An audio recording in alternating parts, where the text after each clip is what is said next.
So we're live once again for another exciting edition of Swerve with me. I'm Miranda Innes.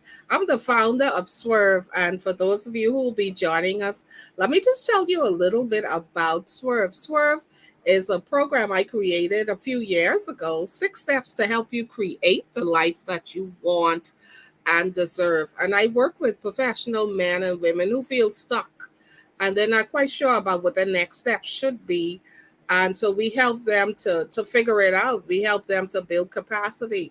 And then we develop a strategy so that they can create the life that they want and deserve. So I'm going to go ahead and share this link right now. As we wait for you to come in, I'm going to share this link. And as you come in, go ahead and tag somebody, share the link with someone, and let them know that Swerve is back on. So I am going to share this right now as we get ready for another inspirational session tonight. This is going to be another Power Pack night. Trying to share this. Okay, right here. Trying to share this. So yeah, go ahead. Let somebody know that Swerve is back on tonight.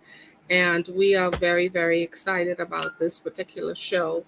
Tonight it is Breast Cancer Awareness Month, and we're celebrating women survivors of breast cancer. And tonight I have one of the dearest, most precious, bestest first people in my life. I mean, she's unashamedly my friend, my sister. I don't care who knows it. I'm talking about Pauline McAlpin, a breast cancer survivor, 9-year breast cancer survivor. And I just am so delighted that she has consented to do the show with me again. Because, by the way, she was my very first guest to share her journey with breast cancer some 2 years ago. It's been a while. That was 2 years ago. And so I am so happy to have her back with us tonight. So come on, as you come in, tag somebody and help me welcome back to the platform my sister friend, Pauline McAlpin. Good evening. Good evening, Miranda. It's so good to have you, to see you with your beautiful smiling face. So I wanted to do this show with you and revisit the show because I wanted to look at it from a different perspective. Last week we had with us Pastor Katie Ann Lavarity, and she was talking about her experience with overcoming breast cancer, being diagnosed twice. And so, for those of you who've missed the show, you can catch that episode actually on my YouTube channel. Just type in Swerve with me, and you will see all of the shows in that regard.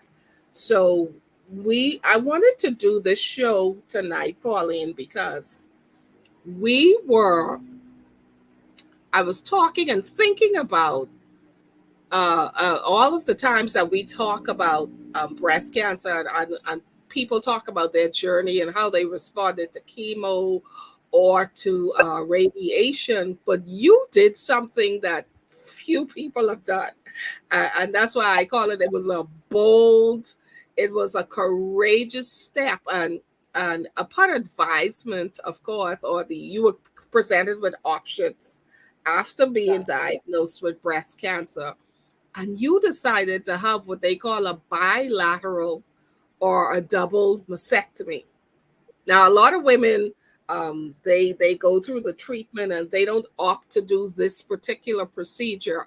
And what I want to do is start from the point of, why did you decide to make that decision to have a double mastectomy?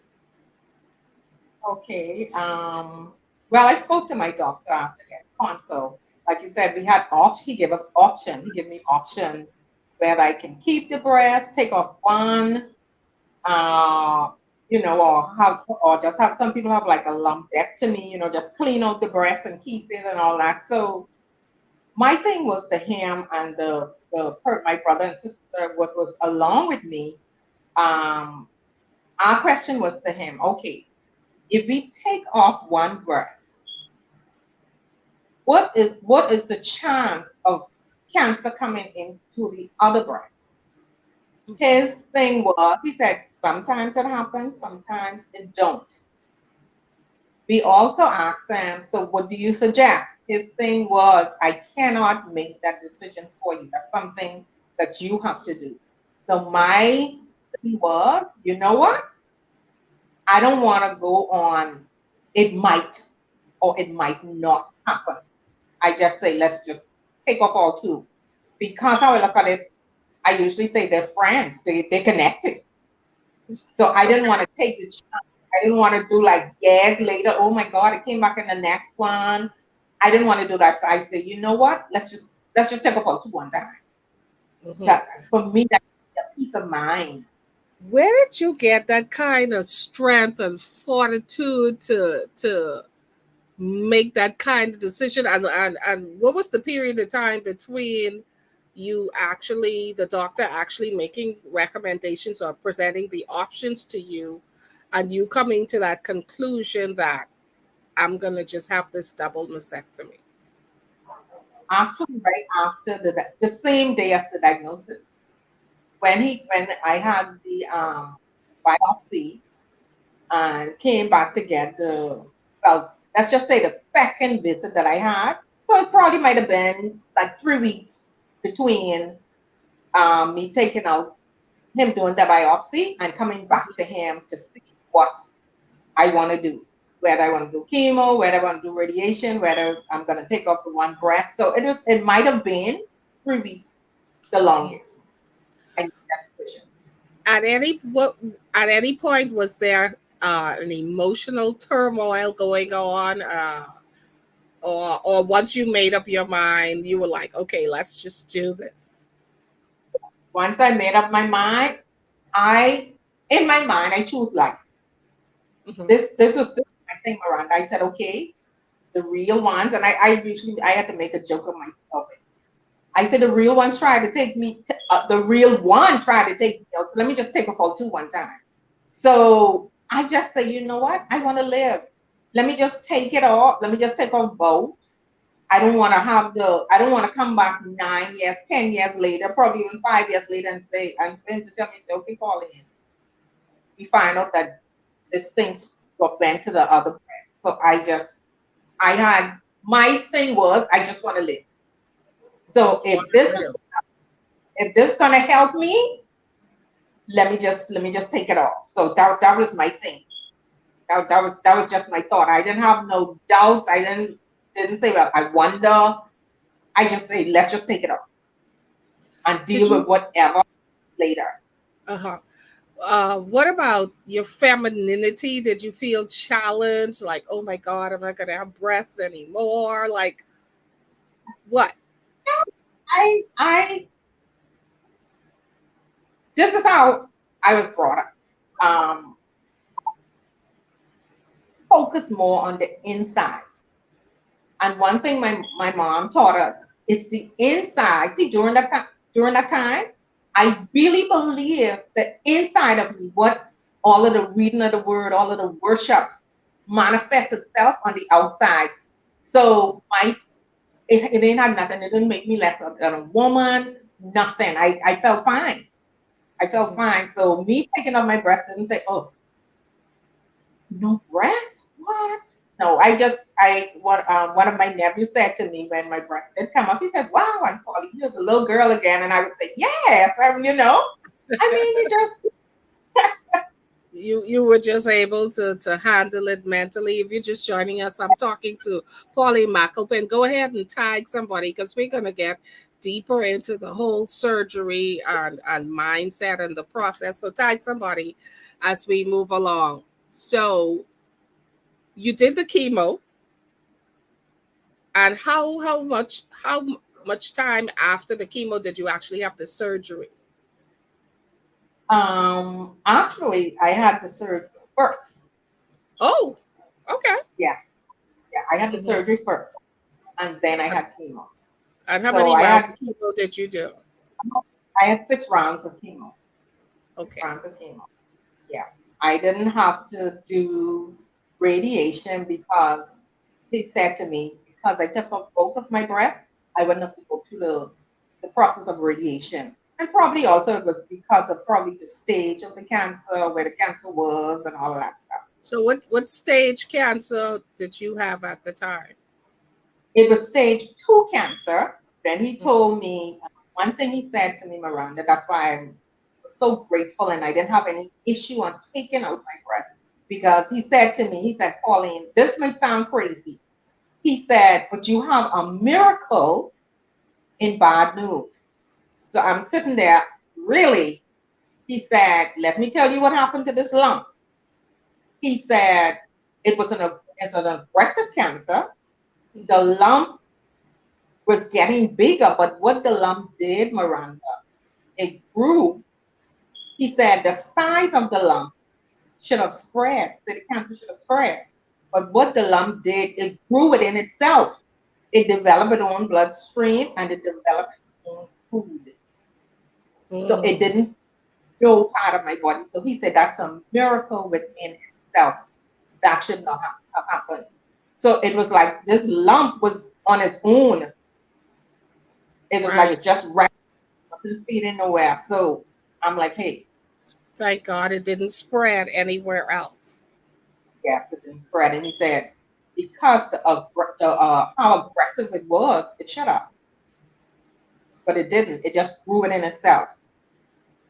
So let's get back to the surgery. So when you woke up from that surgery, what was going on in your mind? Um, but I took a long. My sister told me said it's like I didn't want to wake up, like I was making up a lost sleep or Yeah. something. When I woke up, I tell people it may sound super spiritual. The thing that crossed my mind was, thank God I made it through the surgery. I was still all bandaged up, so I didn't get to see nothing. I don't know how I look. I felt thinner because I flat now. So, Right. but it wasn't no wow. I don't have no, not at that point. Not at that point. I was just being grateful at that point.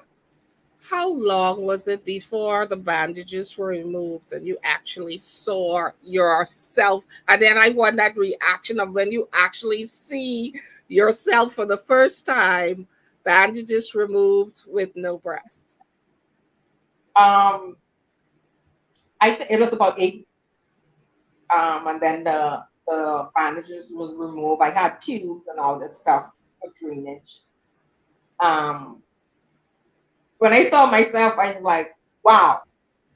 I I, I didn't have no words. I just say I was like, uh, I know I say one things off, but I'm like, wow, you know. Um, did I like how it looked? No, Mhm. I I I, I didn't like how it looked. But it didn't make me upset or anything because how I look at it, let's just look at it like this: any pulling away, any breaking away, any tearing away is low painful. It's something like a relationship. It may not be good for you. You need to get out of it. But when you get out of it, you still missing it. So I'm Right. like, you know, and one of the things what happened, what made me really, I went in the shower. You have little breasts, you have little size breasts. So when you're bathing, you're pulling up the bed. So I go on to do like this. I go on to There. I go on to it's like, Uh-huh. and I'm like, wow, a little tear came down, but I said, wow. I said, wow. Um, it took some time. Sure. It took time to get used to that, not having any Being breasts. there. Because yes, I didn't just go in the shower once or twice and pull up. A couple times. I went in to try, pull up. But the help of the good Lord, I got used to it. I Mhm. got used to it. Because I said, Lord, if you allow it, because I look at it around, you gotta stop it. You gotta stop it.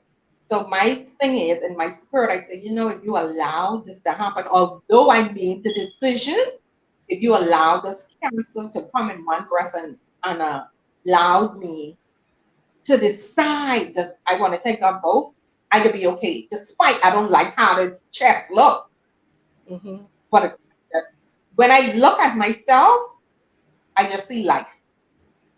I see hope. Life. Mm-hmm. That's good. So what was taken away was something that you just knew what you saw represented life. So what was taken away didn't really matter if it was giving you a chance at life. Is given a chance of life. Life And and and uh-huh.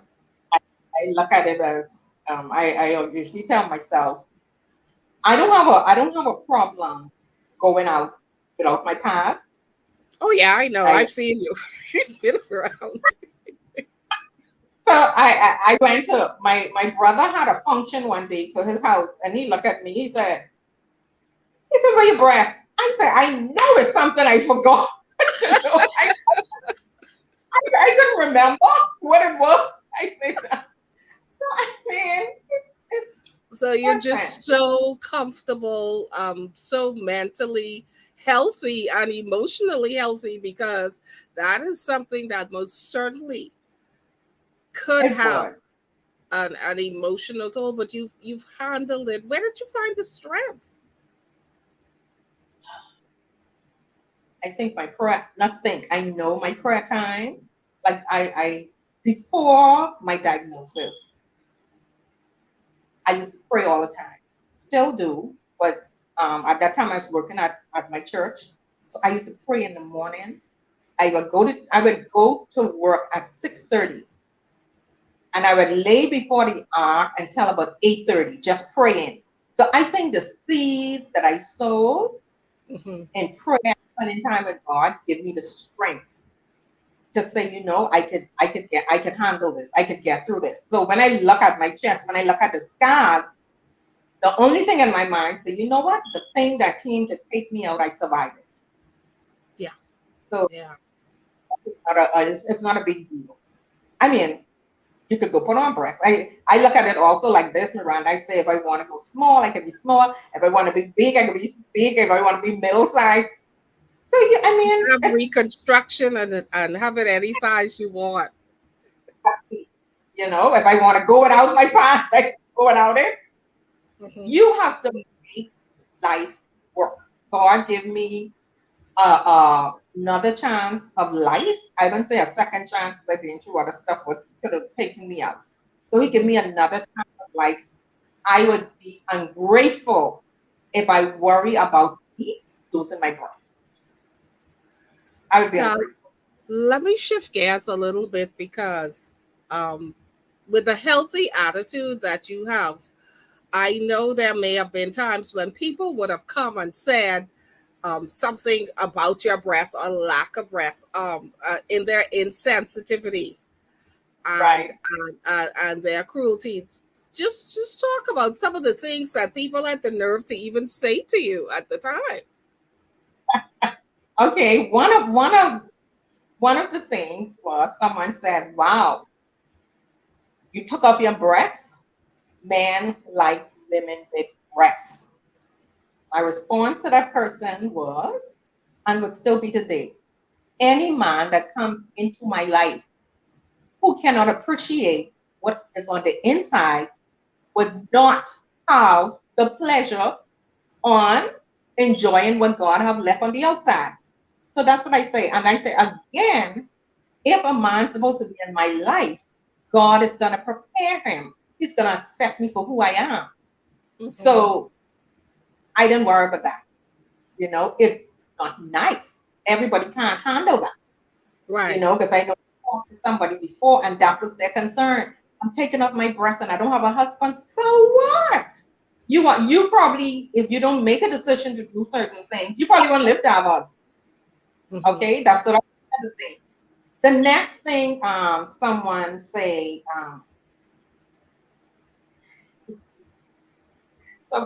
to me, I don't care if your breasts get cut off. I have perfect breasts. Wow. Wow. Now that average person cannot handle that. I Yeah. believe I handle it because I know who I am and I know whose I am, Mhm. and we were brought up and our mommy drill us the self-esteem, self-esteem. That can mess up someone's self-esteem, Yeah. you know? And that's cruel. That's very cruel. And next thing, someone said, they hugged me and they said to me, your pads are pressing on my breasts. I'm Wow. like, and they burst out laughing. And I said, I hope you feel better, because I do. Wow. So I tell people there's etiquette in how to sit, how to walk, how to eat at a table, but it's very seldom we talk about etiquette in speech, what you should say. Yes. I Yes. think you should not say to people. You know what I mean? That can mess up someone, that can mess them up. Instead of them thinking about living, that could pull them back up here, that could mess up them. So, people just have to really, really be careful with breasts. I mean, I even had someone one time go say, "Well, I don't think I could hang with you because you don't have no breasts." I said, "Wow, Wait a I minute, am wait a minute. Somebody literally said, I can't be with you because you don't have breasts? I can't. I don't have no breasts." I said, "Well, hey, that's good. I have two children, so um, my breastfeeding days are over." So, You just have an so incredible sense of humor. Oh, wow. Yeah, I'm not so sure I would have handled it that way. But just amazing the kinds of things that insensitive things that people would say to you um, because they felt like they could. yeah, I don't understand. But listen, tag someone because we're talking about something that you don't often hear before. People talk about their journey. I'm talking to Pauline McAlpin, and she's had a double mastectomy, and she chose to do it because she said she chose life. Bottom line, she chose life. And some of the insensitive things that people would have said to her along the way. Um, did you ever feel like people were just, instead of talking to you or looking at your face, staring at your chest once they knew what you had done? they would. Um, I guess they probably was wondering. I wonder what she have on under there, because you can see people staring, and a lot of times I would do like this,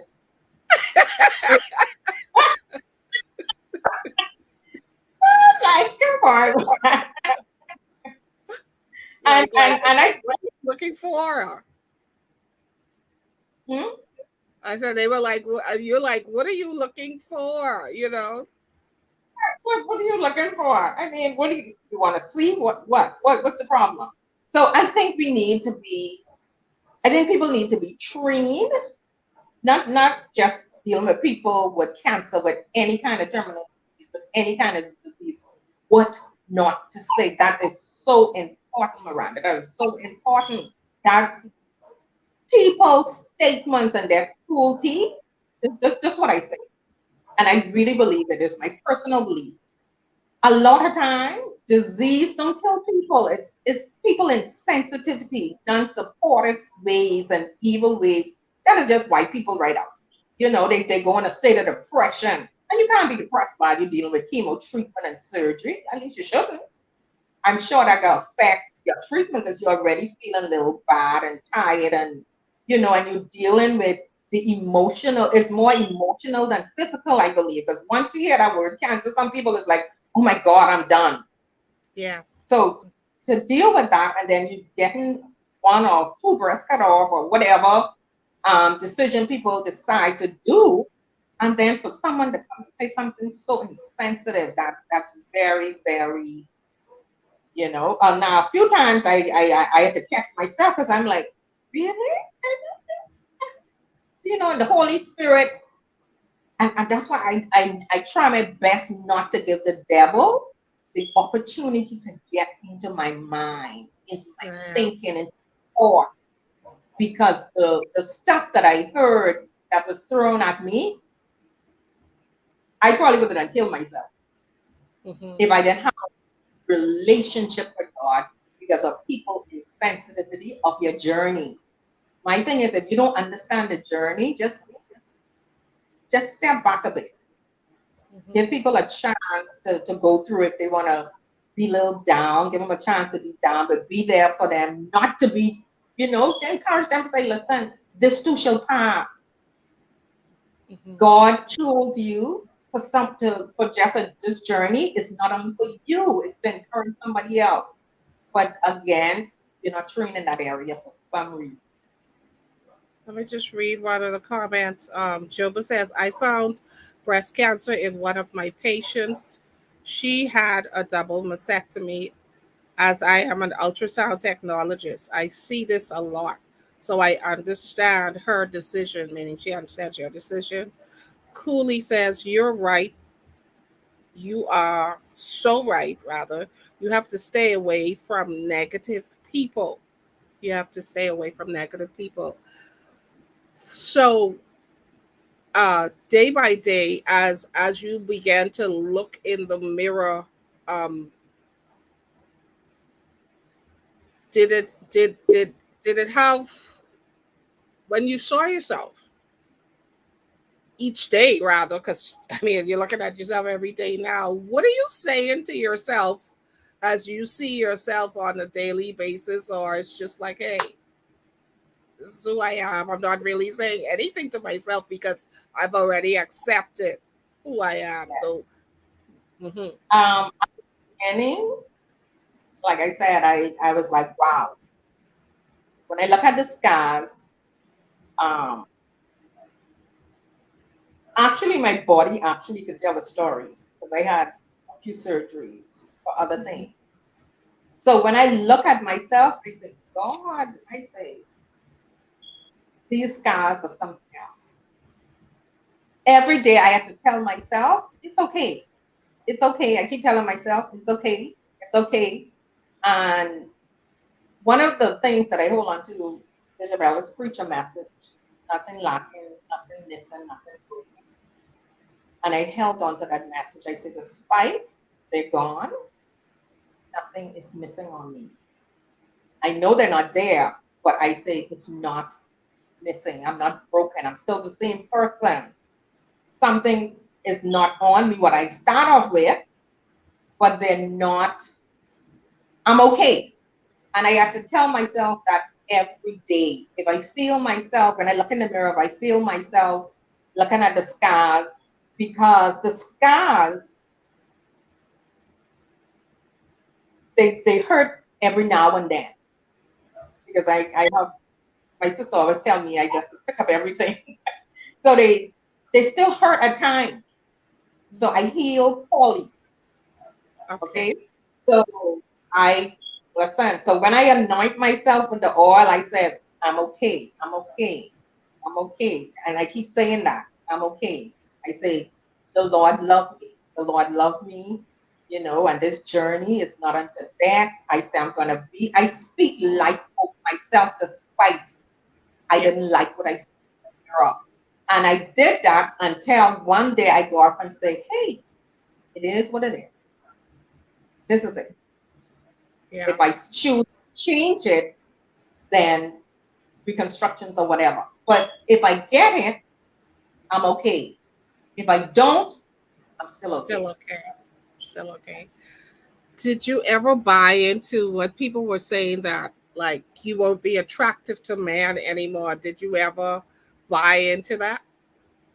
No, because I believe then and I believe now, any man that is to come into my life will accept me for who I am. See, I'm ready.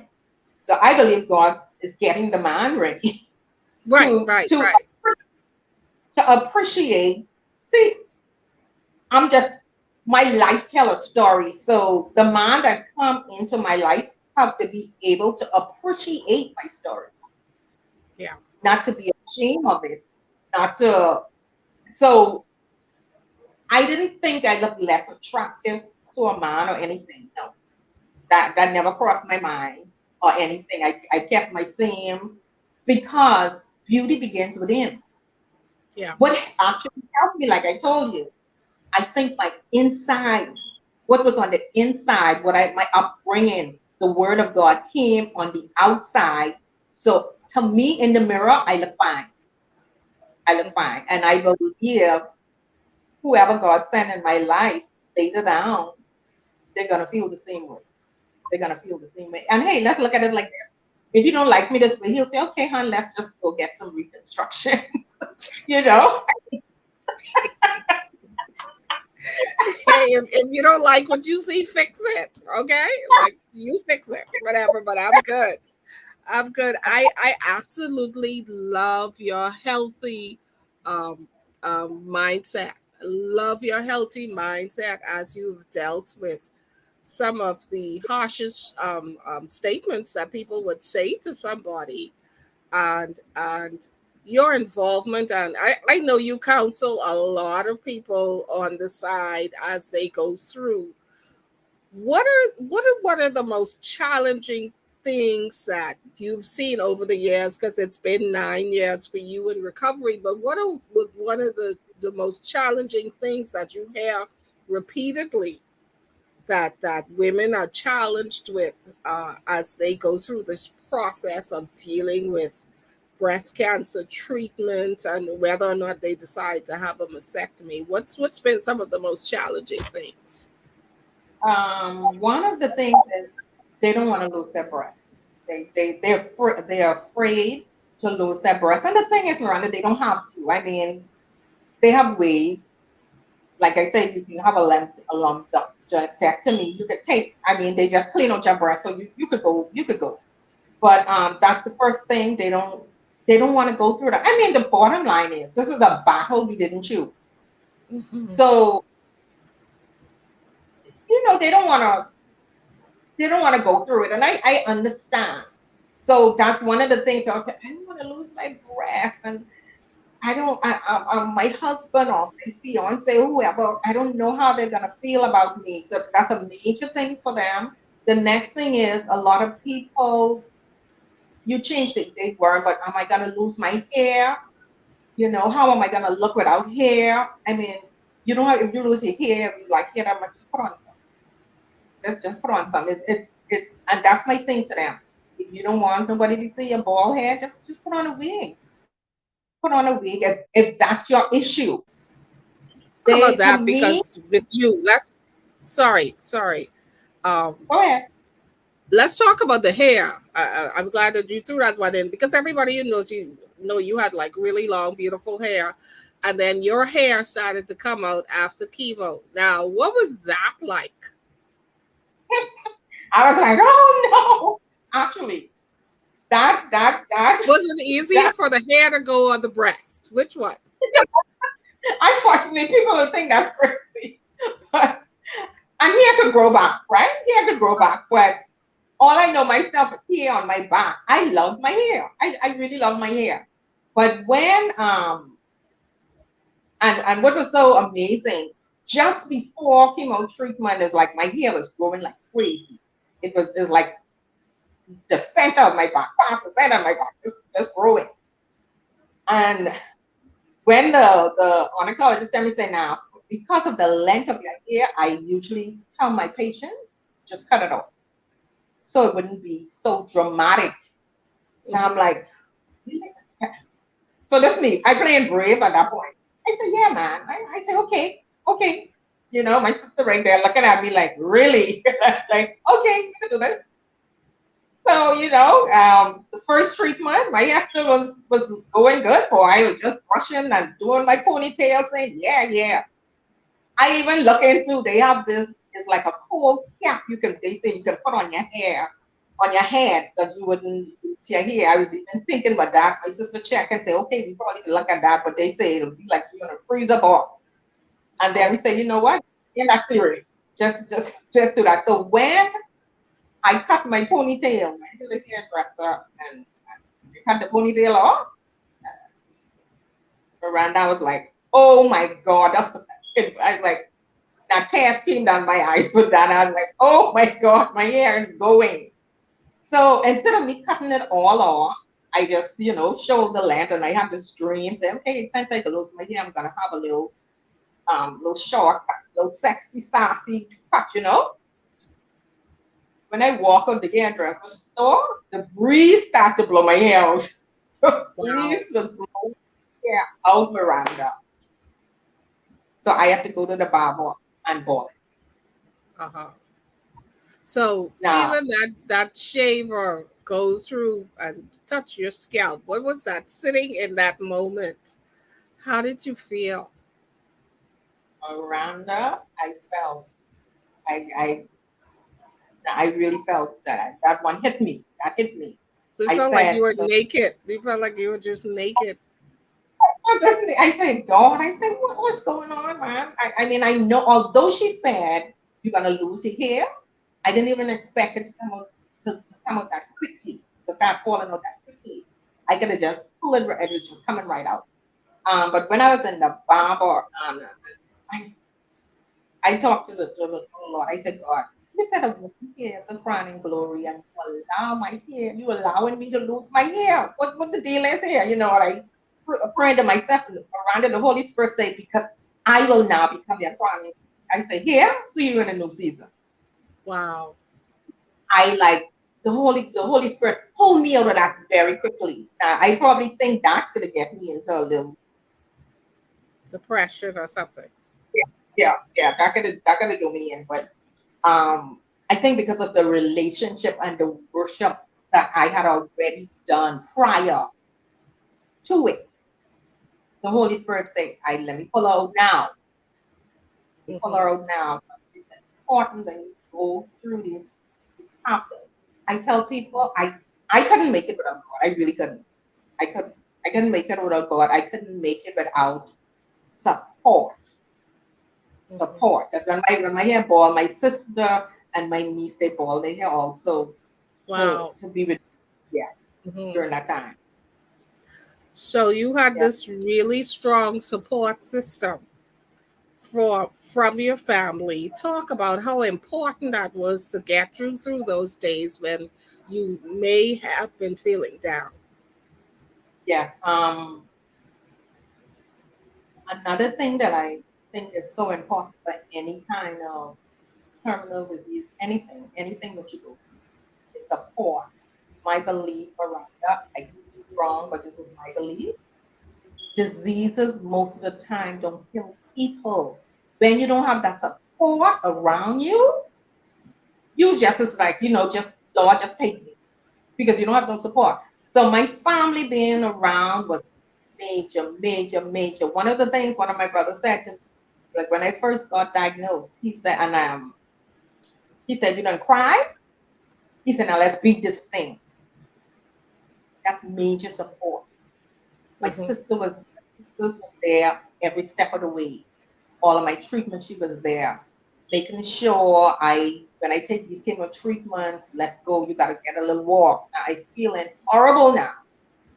My sister-in-law, she was diagnosed years ago with stage 4 cancer. Wow. So when I one of the things they said during chemo treatment not to eat anything spicy or dairy or citrus. So I had a piece of fish, me and fish. I was just fish. So I Hmm. had my piece and it was a little spicy. So my sister told me that I had a seizure and I blacked out.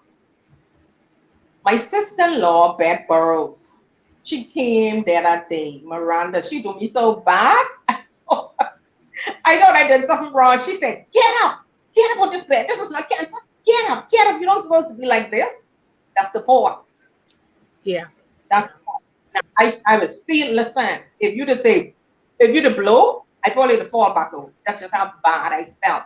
But they Hmm. didn't allow when I feeling bad to just lay down there. And that was actually the only incident that I had. But they were so supportive. They were, I mean, They I gave you thank tough love when you needed it, and yes. And to help to push you. yes, my mom, she was there. I spent my time over there. with her. And when I was feeling bad that day, she said, listen to me. She said, get up out this bed. She said, a parent should not bury their child. She said, get up, Mm. you know, stuff like that motivate to stand knowing that they're there. And then with my kids being here, I wanted to be strong for them. Even if I was feeling weak, I didn't want them to see that. I needed to be okay so they could be okay. Mhm. Mhm. But support for, I just want to encourage family members. And the thing is, they also need prayer too. The people that help and take care of people that go through this disease, they need much prayer. Because a lot of times they feel it more than the person are going through because they don't really know what's happening. They just see you feeling bad and they don't know what to do. So I applaud people that support family members. I want to encourage them. Don't give up on them. Be there for them. Tell them you could get past this. Don't care how it look. Don't care. It may look like they're about to go. Be there. They hearing your word. They hearing that encouragement.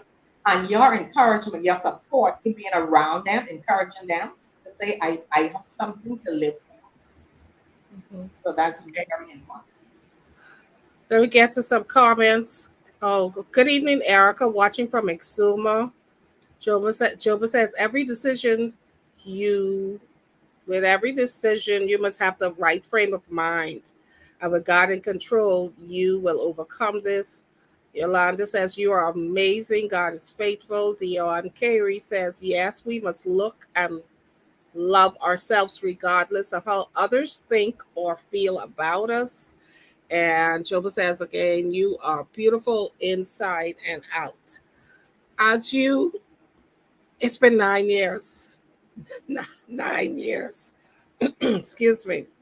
And as you walk it out, praise the Lord, as you walk it out day to day, and you work with so many people who are going through, and pray with so many people who are going through and experiencing their version of treatment, and how they approach uh, this whole treatment, and just the whole mindset. What are some of the things that you're saying to them that it's important, like absolutely important that they do to get through this process? Um, the first thing I tell them to trust, you got to trust. Well, number one, you have to trust God. Like I tell somebody, everybody is not saved. I mean, let's be real about it. So a lot of people you can't say, just trust God, but that's all I got. That's all I got. So I would tell people that I talk to, trust God. That's number one. Number two, trust your doctors because you don't want to go to a doctor when he's making a decision. I think you need chemo treatment or you have to take your breath off and you doubt it. You doubt it. You have to trust your doctor. Trust God that, excuse me, trust God that the hands of God is on the doctor you choose. That's very, very important. That's very important. When I went to my doctor, and I always gave him, I mean, I said Dr. Loxley Monroe, he's not just a doctor. I think God put him on earth. He's a gift to women and men who have cancer. He don't play. He's like a warrior. He's like a David going up against Goliath. Wow. He once he find out you have cancer, he deals with it right away. And what I love about him, a lot of times I tell people go to him. Some people don't go because Miranda, this is what he do. If you go to him, he makes it light. He tell a lot of jokes. So if you so burdened, two things can happen. You can feel better or you can feel offended. Okay. So he make it light. He'll say, okay, girl, we're gonna cut off these breaths. And he's laughing. So I mean, so he's humorous. So you have to trust him. You have to. And that's the thing what I tell them. Because I came up counsel a few persons when their doctor give them their um the journey Diagnosis. that they're going through. Hmm. Oh, I feel comfortable. I don't think that's the right thing to do. I shouldn't. I said that's the problem. You have to find a doctor you can trust because he's telling you stuff. to save your life. So if you don't trust him, that's a problem right there. That's the next problem you adding on to yourself. So that's one of the things I tell them. I say, next thing I tell them, surround yourself with positive people. Surround yourself with positive people. If someone come and tell you, say, my mom died with cancer, and then I have a friend who died with cancer, and then just listen. I tell them, dying your story. That's Right. not your story. That's not your story.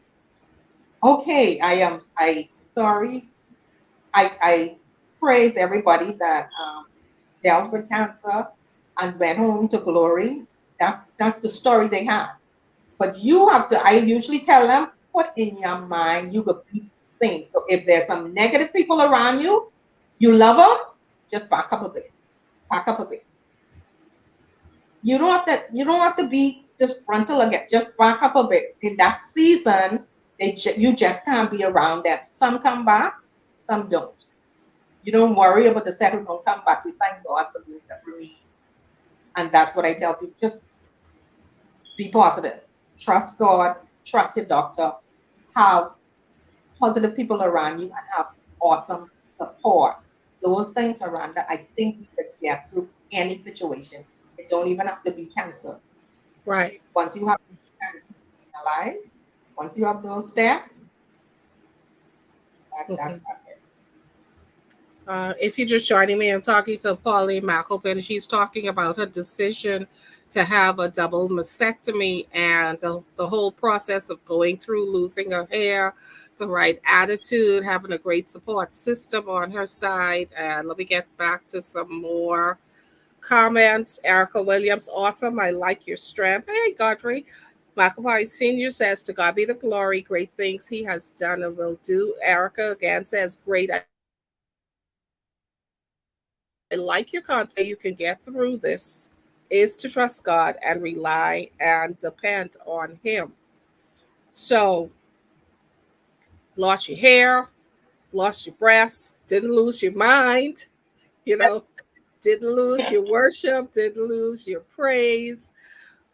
You your lifestyle in terms of dietary lifestyle, you've always been a very conscious person about what you ate. But how important do you believe is diet in this whole process of anything that you're dealing with when you're trying to get healthy? Oh, I diet is important. Like you say, I was always a healthy person. I exercise every day. Well, I used to since I become a preschool teacher. I be so tired now. It's just like every now and then. So, but before this, I used to exercise every day. I don't eat meat, and that's just a decision I made. I think it's two things you have to do. You just can't just stick on this healthiness. Eating healthy is good because it's good for your body. You wouldn't be obese. That's good. But Miranda, I think it also has something to do with your heart. Your Mm, heart. Because I think a lot of times we get. Let me put it like this. Growing up, I had epilepsy and partial epilepsy, that is. So I wouldn't know when that coming on. So I would always be blacking out. I went to the doctor. He said to me, he said, you know, if you have epilepsy, a lot of times stress brings it on. Or if you stress. can't do it, stress brings it on. So he said, do you want to talk? So I'm looking at him. I said, talk about what? So he asked me where I work. He said, do you want to talk? I said, no. He said, that's your problem right there. So a lot of times we go through stuff, we hold it in, Mhm. unforgiveness. It's like that's like a cancer by itself. But my thing is, a lot of times you go through broken marriages, broken relationships, friendship, all of that you hold right here. That thing, if you don't hurry up, one of the things my mom told me, Miranda, she said, love always, forgive quick. Mhm. And today I realized what when she said, forgive quickly.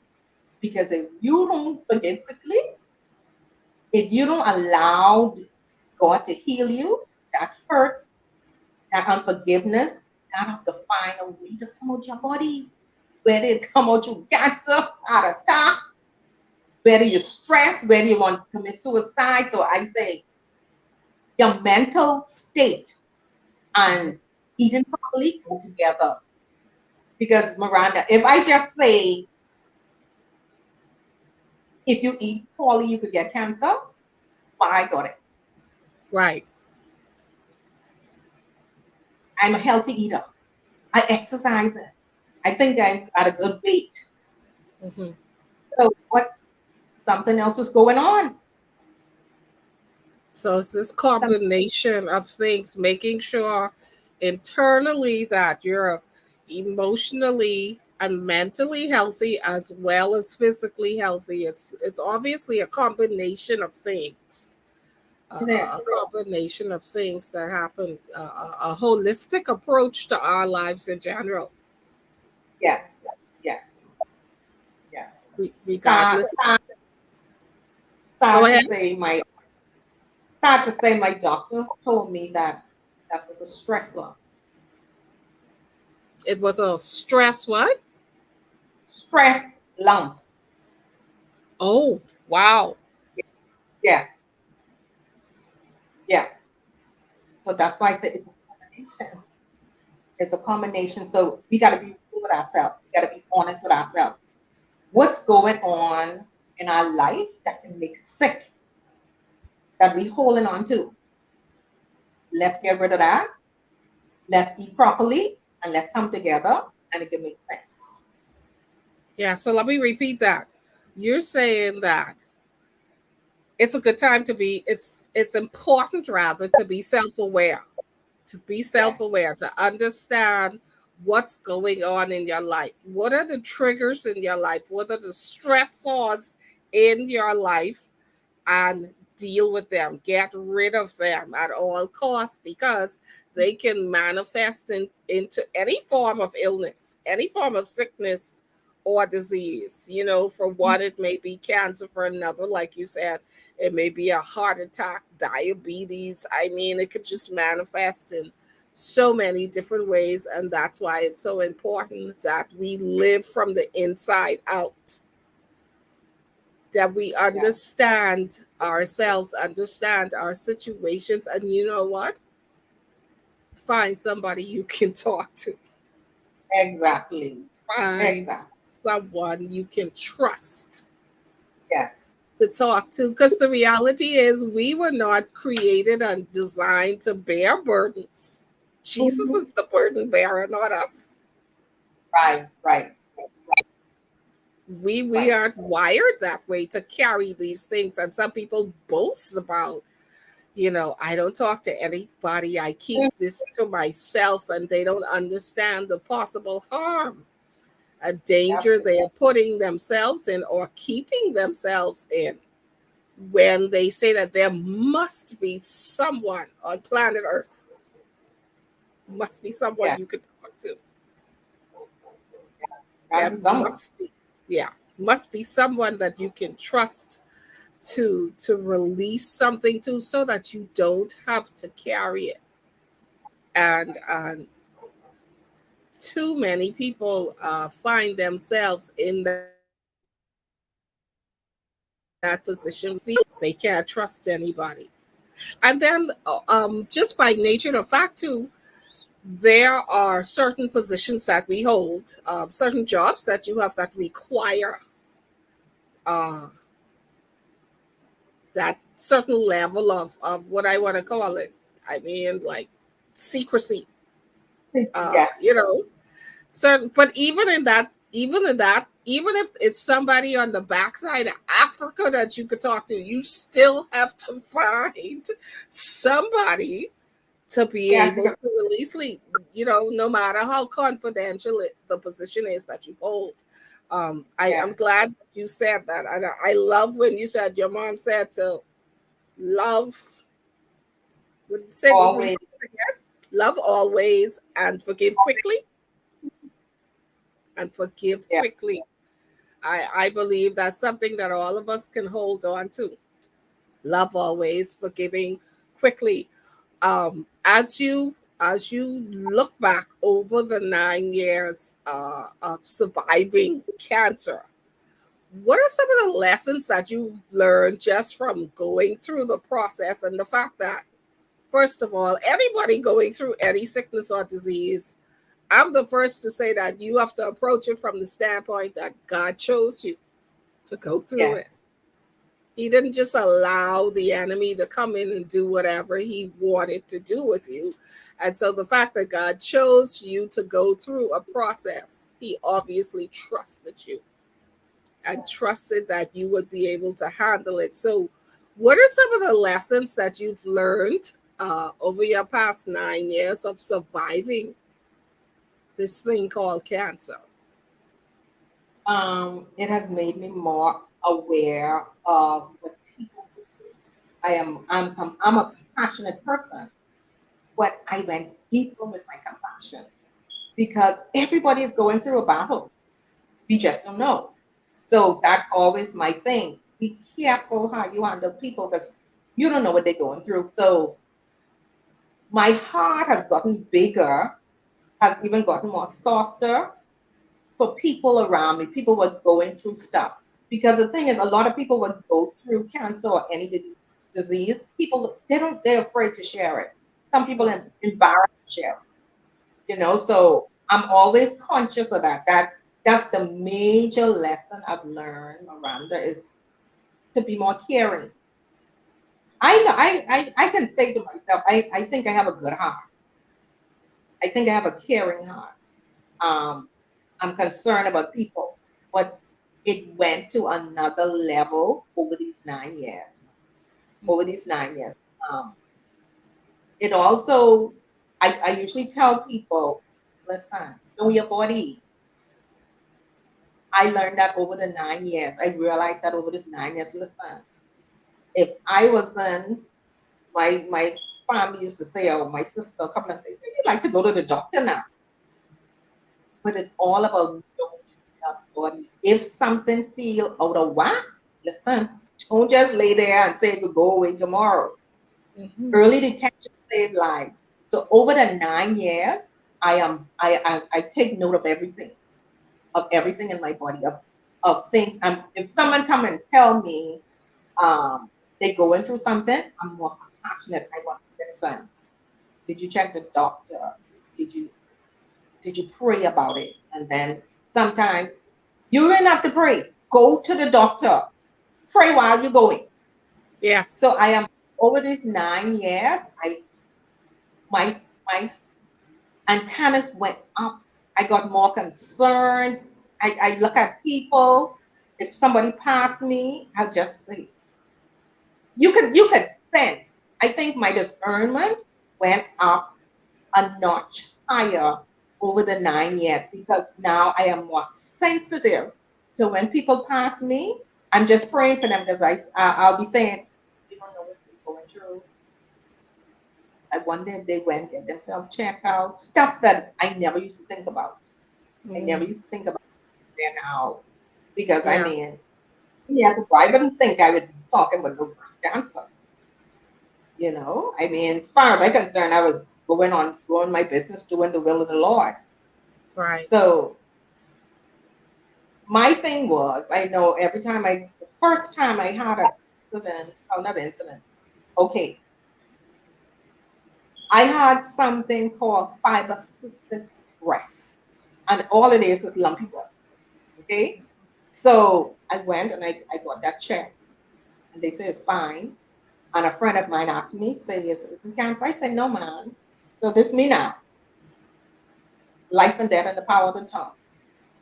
I said, it isn't cancer. Whatever it is, Mm.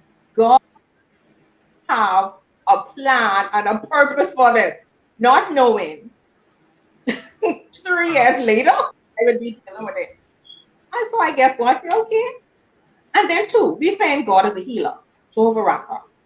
We're saying that, but some of us never experience it. So Miranda, I experienced it a few times. Mhm. The other little stuff I had, I mean, I tell people, I say, cancer is big, but God is bigger. And through the 9 years, I realized God is really, really bigger than whatever I went through in the past.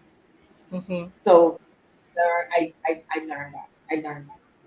So we'll be more compassionate, having a more discerning spirit for people around you. And listen, going to the doctor when you feel, because men and women and some Christian people in particular, it's fair that they're afraid to go to the doctor because they really don't want to know if something is wrong with them. And so they will be experiencing pains and aches. And rather than go and check it out, they according to them, they'll just pray about it. Mhm. But I remember just my personal testimony. Whenever somebody tells me they got an ache in a joint or whatever, I go to the doctor because I think just about everybody who follows me know I've been diagnosed with rheumatoid arthritis. It's been 22 years, and over the 22 years, any number of things would have happened. But one of the things that I realized that I didn't do when I felt the pain for a while, but I was Wow. ignoring it out of ignorance in some respects because I was thinking, okay, so you're just getting older. So just because you get old, like you're supposed to ache, like just ignorance, pure ignorance. So it wasn't until the pain began to become excruciating and I could not even walk. That's how extreme it became that I ended up going to the doctor, getting the blood work done, and then getting diagnosed with, watch this, not just rheumatoid arthritis, but lupus as well. Both of them. Um, and that's why it was so severe because I waited. That's what I recognized. I waited too long before I paid attention. So when you say pay attention to your body, pay attention to your body. The extremities that I had to suffer as a result of me taking too long. If I had gotten an early diagnosis, I believe it wouldn't have been as extreme. And so that's important, whether you're Christian or non-Christian, whether you say you believe in God or not, that's a reason why he has a profession of people called doctors. Yeah. Like it wouldn't have been if they weren't necessary, he wouldn't have created and allowed that profession to be. And some people have died prematurely Yes. because they did not seek medical help, because they ignored what was actually happening to their bodies. And too many people, I believe, have died Yes. because they ignored the signs, because they ignored what their body was saying to them and the warnings that they were having, because they were saying, I'm just going to trust God. I'm one of those Yes. people like you who believe I'm trusting God that this doctor is going to do the right thing. I'm True. trusting him. That takes trust. I tell people when I was doing meds, I was trusting God that this medication is going to accomplish exactly what it set out to Okay. do. Nothing more, nothing less. When I Yeah. took a pill, I was believing God that I would not experience any side effects, that they say it could be this and it could do that. Yeah, for somebody else, but not for me. Everything that you do is a matter of trust. Trusting that the doctor Yes. gets the diagnosis right, trusting that they prescribe the right medication, and trusting that the medication accomplishes exactly what it is that it is supposed to in your body. So that's so very, very important. As you move along and you're talking to more people and sharing your experiences with people, I know you've been in the process of writing of writing for a long time. So just tell us about the work that you're. I'm putting you on the spot because I want you to put a date on it. I want you to put a date on it. You've been working on a book. You've been working on a book. So tell us about this book and tell us when we can expect to see this book in 2023. Yes, you did put me on the spot. um, and I want to thank you for putting me on the spot. Because of you, actually, I writing this book. I'm writing this book. So let's just say, actually, I'm writing two books. The other one, I wouldn't say what it's all about. Um, so I'm sure you know about that privately. So I will mention that one. But I am really hoping by December, both of the books would be out. Both of the books would be out. Um, So you're the talking book is December 2022? yes. So Okay. it is, All right and now. it's honest with you, it's there. I just need to type it out. It's finished. I just need to put it in perspective.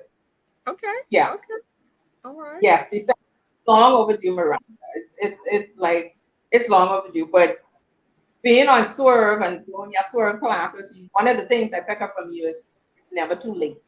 Keep pushing. Yeah. And every time you talk to me, every now and then, you throw your little nuggets and little darts. And I was like, oh God, I can't take it no more. Let me hurry up do this thing because she's not going to stop. I won't. Yeah. So the book is it's about my journey, and it also have the do's and don'ts of what you should say and what you shouldn't say to people during their diseases or anything, any kind of challenge people go through, relationships, sickness, anything. I is a part just in there for that. What I think is very that's my heart right there.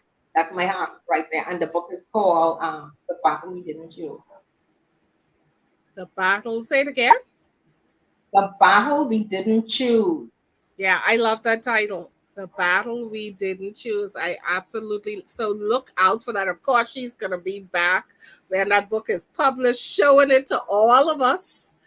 What she's been able to accomplish. Super, super proud of her. Super proud of your attitude, man. Like the way how you've handled it. I've said it before with such grace. What you've dealt with, and you've been able to still maintain a smile and have a sense of humor. That is absolutely amazing within itself. Yolanda says, "Congratulations! She's so proud of you." So the battle we didn't choose, look for it because it's coming. It's coming to a book stand, online, something near you. In let's talk now about talked about the book. We talked about dealing with the cancer and how you were able to get through it, having the right mindset, in addition to the eating properly and uh, eating properly, having the right mindset, and just having a great support system. Those three things have helped you to get to where you are, and in this place, healthy place, where you can actually even write about it. Let's talk about that writing process and how did you come to, because how I want to put this, because growing or coming up in the church, one thing that church, and when I talk about church, I'm talking about organized church. One thing that I believe organized church teaches you is how not to be transparent. I mean, I'm sorry, but church teaches you how not to be transparent because you're always walking around trying to uphold this image that the church has created, and this narrative that the church has created in Christendom, that Yeah. you can't appear to be weak. You Right, can't right. you can't tell anybody because you have this image to uphold.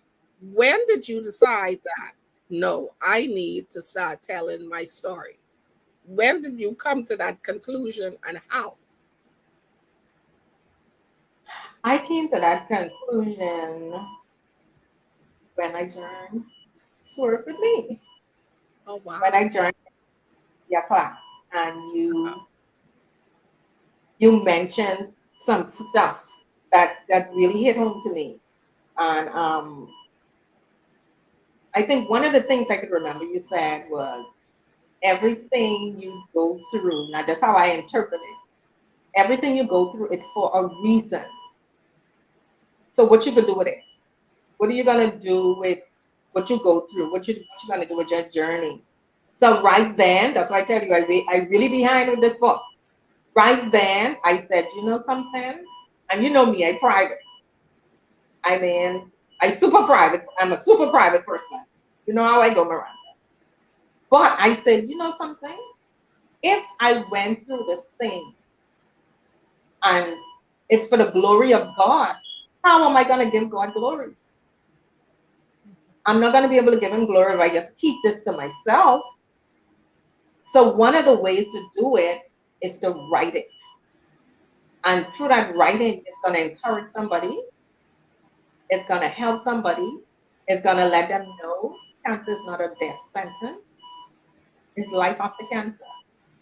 So I wanted to put that's one of the ways that I learned from you to get it out there, to get it out there. So so it's a big step for me because I mean, even talking here, you know, I mean, you pull all of the stuff from me. I want to share. I didn't want to share no story. I want nobody know what I go through. That I mean, that was just me, basically all of my adult life. But everything you go through in life is for a reason, and we gotta find out what is the reason. If our life is to glorify God, so the challenges we go through, are we just gonna be winners and then that's it? Somebody else going through the same thing. And I think God allow you to come in contact with those persons. So you have to be open to share. Don't care how painful it is. Don't care if it may embarrass you or someone to say, wow, wow. Like if somebody don't know me, they may not know I went through cancer. Right. They may not know I got both breasts off because I sitting there looking all perfect and everything. So they don't know my story. So it have to go there. So my life, I want my life to glorify God. And this was one of the ways that I want to do it. That I think I needed to do it. That's why I started to write. As you began to write, uh, did you begin to feel lighter, freer? Like what was the process like? Because I know I'm a writer and you start writing and then you stop, but like what was the process for you as you began to write those words down?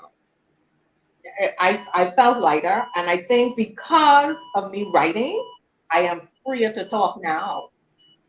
Yeah. I don't think if I hadn't started writing that book, if you were to call me and say, Miranda, no, I can't do this. But I think because I started writing, I felt lighter and I even had chance to look at the process. Because when you're going through it, it wasn't, I think I was so positive. I believe the Holy Spirit blind me to certain things. So now that I'm writing it, I'm like, wow, what? That really happened? Mhm. So it put me in, I'm like, wow, okay, this really was a battle here. And I think God covered me through the whole journey of chemo treatment, of losing the breast, losing the hair. Although I went through it, now that I'm writing it, I know how serious it was because it's on paper now, so I can see this. Yeah, And so little emotions start to come out, but sure. emotions came out, but I'm victorious. So my emotions came out while writing the book. Yeah. That's a part of the healing process. That's a part of the process to be healed and free and to be able to get it out. And I think when you focus on the big picture and you really realize like if I can lay aside my emotions, if I can lay aside my privacy and all of this stuff for the greater good, The big picture is that ultimately God is glorified and people Yes. are helped through whatever process they may be going through. Then you know, like I'm really living the life that Yes. God Yes. intended me to live. I'm really living because it always is about how we not only process things in our own lives, but how we help other people and leave people better than they met them, than you met them rather. So, because for people who know you, and that means know you by seeing you, what would be something that would surprise them about Pauline? Like, what would be something that would absolutely surprise them or blow their minds? Um, that know me that I'm right now at this moment. They're surprised that I'm talking now on your show. Uh, I'm not. I'm not. I'm not a talker. I was never a talker. I was always a person in the back. And again, not. I mean, I don't want to. People may say I'm building you. I'm building you up. Going on your you pull it out me. You pull it out me. And I mean, when it was your classes, I listened and I didn't want to say anything, but you would say, Pauline, it's your turn. I was like, oh my God, she did not do it. So that would be this right now, I think would surprise people that I am so verbal. I'm talking because a lot of people really look at me and these are just how they describe. Some people describe me. She's standoffish. She's cute. She don't like the border. And I'm like, okay, you are right. All the above is correct. I mean, so I'm like, okay. So I like I'm a back person. I like a back person, but going through this challenge and all of that that that really Listen, made you are a person who worked in the back, but you really intended to be in the front, and that's why the spotlight is on you because of what God absolutely has for you to do. You serve well, and you've served well from the back, but now it's time to lead from the front. And I do believe that that's why God allows us to have certain and varied experiences so that we can take our rightful place now and own whatever it is. You know, I'm big on owning our experiences and owning them so that we can confront whatever issues that we have, face it, deal with it, right. because it is going to be of benefit to someone. What is something else that is most misunderstood about you, that you believe is most misunderstood about you? That I'm selfish. Selfish as in, well, don't let me not use that word. Stuck up.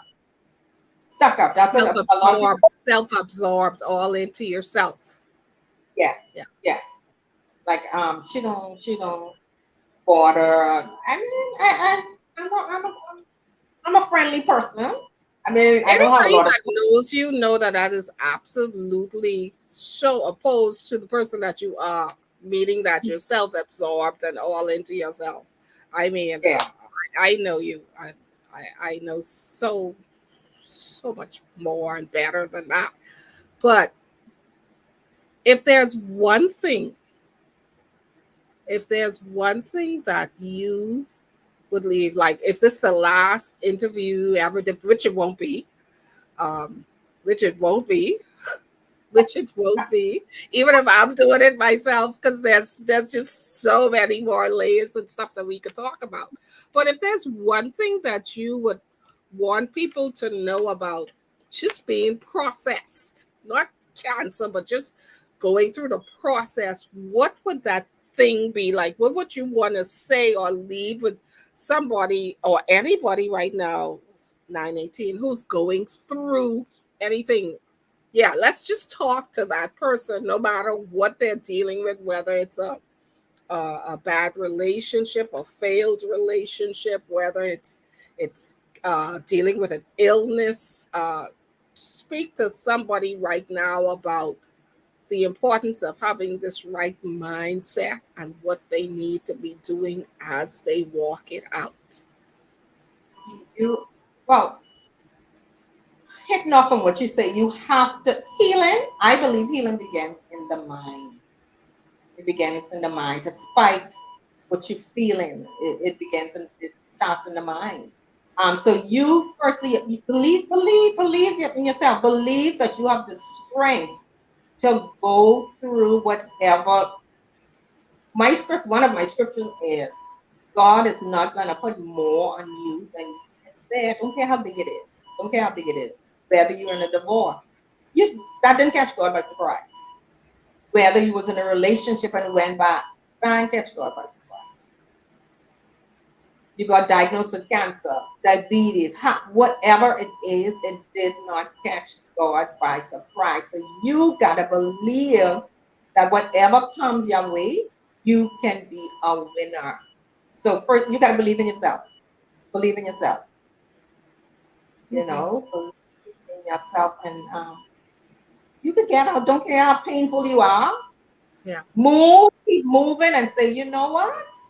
I could get I painful today, but I don't even say tomorrow I get better. In a couple hours I could be better. In couple minutes I could be better. When I remember having my first child, and my doctor said to me, he said, what time should I come back? I went to the hospital and he came to check me. He said, what time should I come back? I said, come back in an hour. So he looked at me. He said, why didn't you say come back in 20 minutes? He said, you could get what you speak. And Mm-hmm. he came back in an hour and I was ready to have baby. So he told me, I never forget him, Dr. Simmons. He said, you are going to get what you speak. If you could tell me 20 minutes, so that was a good Friday. I said, well, I was thinking about you going to church. I thought you wanted to go to church. He said, you're going to get what you speak, Pauline. So I would say what you want. Tell God what you want. This thing, this relationship messing me up. This cancer have me messed up. Tell him how you feel. Get it off your chest. If you want to cry, cry. If you feel sad, but don't stay down there long. Mm-hmm. If you want fun, do whatever. So, growing up, but like when I first got married, I used to go like when I overwhelmed with certain stuff. I used to go to the back door and I used to say, ah! I used to go inside and scream. So I live right next to my mommy. She would come. She said, "Girl, when are you gonna stop doing that?" So I said, "I'm just letting those little things. Do whatever it takes. Do whatever it takes to make you feel better, to make you stronger, and it's gonna be okay. It's gonna be okay. But you gotta believe in yourself. Believe the journey you're going through. That God is gonna get you through this. Yeah. Yeah. That's good stuff. Let me get some more comments. Cooley says, thank you for sharing your story. Dolly. Oh, hey, Dolly. It's Dolly Maycock. Proud of you, Pauline. Thanks for sharing your story. Cooley says, amazing strength. Hey, Missy, you just joining us. We about to wrap up, Miss Anderson. That's my girl from Freeport. Thanks for tuning in, Miss Pro. So listen, you got to get through, do whatever it takes. That's what you're telling them. If you got to scream it out, scream it out. But whatever it is, trust that you are going to get through it. And Yes. that's so important. You mentioned that it begins in the mind. The healing begins to take place in the mind, and then it's manifested in the natural. We talked about the book, The Battle We Didn't Choose. We can't wait to read that and to get our hands on that. Now, here's what people may not know about you after all of these years. For those of you who may know, she served for almost 20 years as a personal assistant to Bishop Neil Ellis at Mount Tabor Church. But after having a career and traveling literally around the world and doing all those things, she's a preschool teacher. So I want to talk about transitioning, but talk about that desire that was always there all those years ago to work with children, and then it finally manifested in these closing moments that we have. Okay. From a child, I wanted. Well, when I got a young adult, got married, I always wanted to have a nursery, and It's for a reason. I just felt that I'm sure we'll talk about in the next show. So I don't want to mention that. That's like in my next book. Uh-huh. Um, uh, so I always had this desire that I wanted to protect children. I never shared it with anybody. Never shared it with anybody. My daughter decided that she would open a preschool and nursery. And after working for the church, and I came, she said, I came and I helped her. So she said, I came to be her administrator. So she said to me one day, she said, she said, by midday, your work in the office is done. Do you want to go to school? So I'm like, really? I said, no, I don't. She said, yeah, you should go to preschool, go and take up education. I said, what? So I'm saying, no, I don't now because I already experienced what she went through getting her degree inside early childhood education. So I said, me? I'm not going to do it. But I did. I went back to school, I qualified myself, and now I am actually qualified to teach from K1 to grade 5. So I am a preschool teacher. My grade, oh listen, today I never dreamt. I had a dream, but I didn't think that it was coming through. It didn't come through me, but it came through my daughter.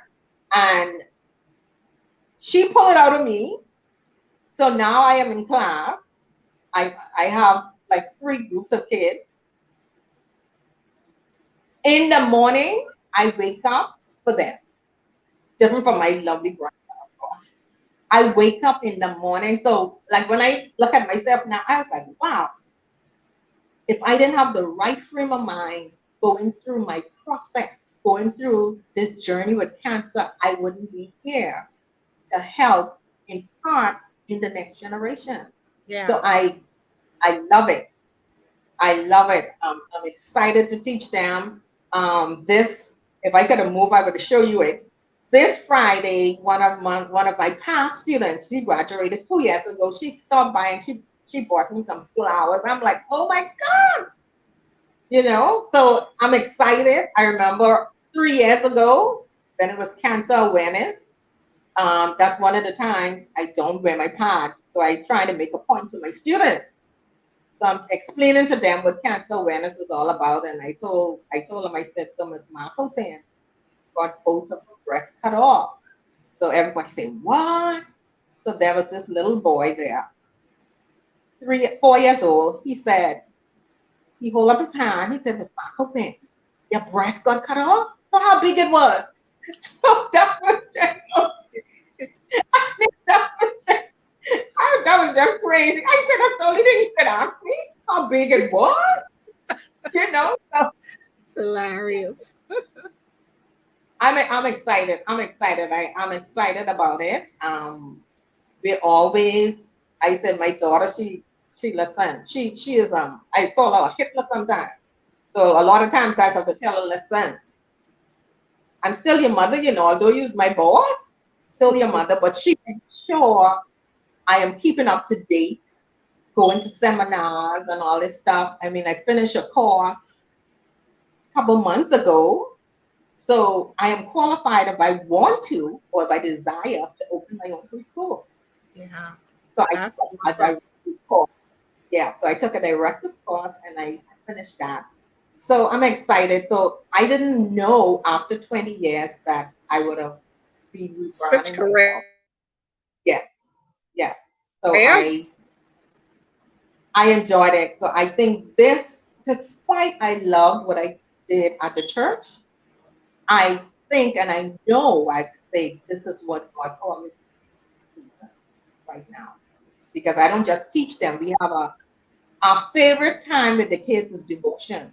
They just love devotion. So we just be doing crazy stuff as we doing praise and worship and all of that. So we make learning fun to our preschool. I make learning fun for the kids. So I know I'm here for a reason. And the thing that almost took me out, I would have missed all of these wonderful kids.